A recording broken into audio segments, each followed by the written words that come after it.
Durante la semana pasada, los índices accionarios a nivel internacional registraron una tendencia a la desvalorización. Después de muchas semanas en las cuales las acciones habían registrado un repunte considerable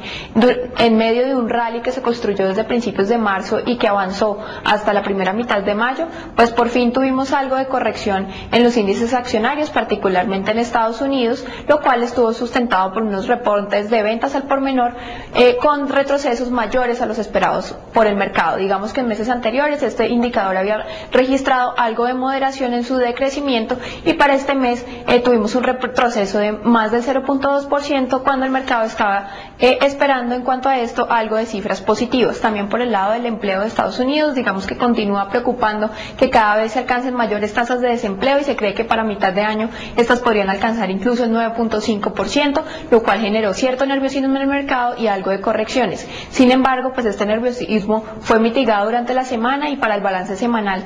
aunque cerramos en precios por debajo de los registrados del viernes anterior, pues se recuperó algo de este optimismo. Se trata más de unas pocas sesiones de descanso y de retroceso normal en los mercados accionarios que en ningún momento van a indicar un cambio total en la tendencia positiva que hemos venido teniendo, sino más bien unos procesos cortos de toma de utilidad que deberían revertirse para los próximos días. En el caso de Europa y de Asia, reportamos también algo de desvalorizaciones, las cuales se acentuaron para el día jueves y para el día viernes cuando se recibieron los datos de crecimiento económico para el primer trimestre del 2009, para los casos particulares de Italia y Alemania, los cuales registraron caídas de nuevo récord, incluso peores a los datos registrados durante el último trimestre del año pasado. Entonces con esto tuvimos algo también de desánimo en las acciones europeas y de Asia. Ante algo de contagio sobre este comportamiento relativamente negativo de la semana, pues en el caso colombiano también vimos algo de retrocesos. El mercado se mostró bastante lateral a la espera de más noticias sobre los mercados internacionales y alcanzaron también menores niveles, pero digamos estas desvalorizaciones fueron bastante moderadas para el mercado local. El mercado continúa estando bastante sostenido y teniendo un comportamiento bastante moderado, con lo que las pérdidas no fueron considerables. De hecho, algunas acciones, a pesar dentro de un mercado que en su generalidad se depreció, algunas acciones sí alcanzaron mayores niveles. Este es el caso, por ejemplo, de la acción de Éxito, la cual pues se ha venido fortaleciendo en términos de precios y en términos de volúmenes y que logró una valorización semanal de más del 5% en medio de un mercado que estaba relativamente turbulento. Para el caso de Ecopetrol, en la primera mitad de la semana sufrió ascensos considerables que la llevaron a estar incluso por encima de los 2.300 pesos, que eran niveles que no se alcanzaban prácticamente desde el año pasado, y esto pues estaba soportado en buenos precios del petróleo a nivel internacional. Sin embargo, para la segunda parte de la semana pues tuvimos algo de retrocesos y la acción cerró prácticamente en los mismos niveles del viernes anterior, luego de publicados sus resultados corporativos del primer trimestre del año. Estos resultaron tener utilidades por 1.6 billones de pesos, los cuales digamos estaban bastante en línea con lo que esperaba el mercado accionario colombiano. Los mercados de renta fija a nivel internacional, por su parte, estuvieron algo mixtos, dado el comportamiento de las acciones a nivel internacional. Como teníamos algo de negativismo en las acciones, pues los tesoros tuvieron también algo de recuperación y los activos refugio continuaron estando demandados relativamente. Recordemos que en las semanas anteriores los tesoros habían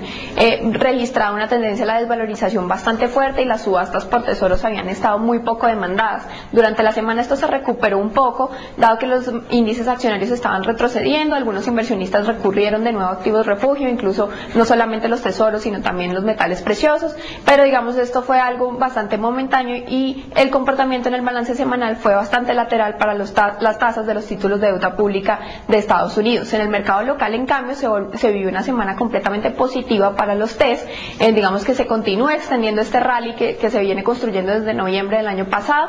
pero esta vez las condiciones de liquidez fueron las que explicaron en muy buena medida lo que sucedió en el mercado. Tuvimos el pago de diversos cupones, así como también el pago del principal del mayo de 2009, que es un TES tasa fija, y digamos esta inyección de liquidez sumó más o menos 4 billones de pesos, los cuales estuvieron flotando en el mercado, y con esto se realizaron pues de nuevo compras, tanto en el caso de TES como en el caso de las acciones. Entonces vimos fue descendiendo toda la curva de rendimientos, particularmente la parte digamos corta de la curva, vencimientos del 2010, 2011,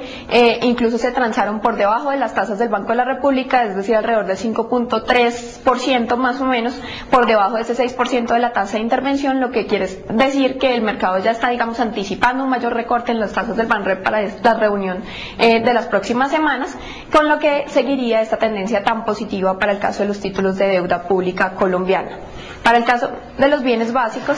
pues tuvimos una tendencia relativamente negativa. Los índices accionarios y los commodities tienden a estar bastante correlacionados, con lo que con retrocesos en la renta variable también tuvimos algo de retrocesos para los commodities, principalmente los energéticos. El petróleo, después de haber alcanzado los $60 por barril, que es su nivel máximo de este año, pues de nuevo registró algunas bajas,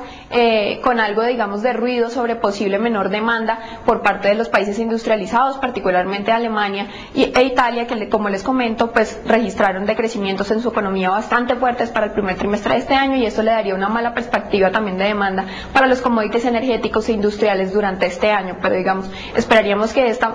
tendencia negativa se moderara para la próxima semana, dado que los índices accionarios están registrando un mejor comportamiento. Finalmente, en cuanto a los mercados de divisas, la tendencia general fue al fortalecimiento del dólar. En las semanas anteriores habíamos visto diversas, digamos, jornadas en las que el dólar había venido debilitándose. Sin embargo, durante esta semana pues la tendencia cambió un poco ante el comportamiento diferente de los mercados accionarios y también ante las noticias de las economías europeas, las cuales continúan estando bastante deterioradas. Entonces, con estas noticias de menor crecimiento de la eurozona y también de algunos problemas en los datos de producción industrial del Reino Unido,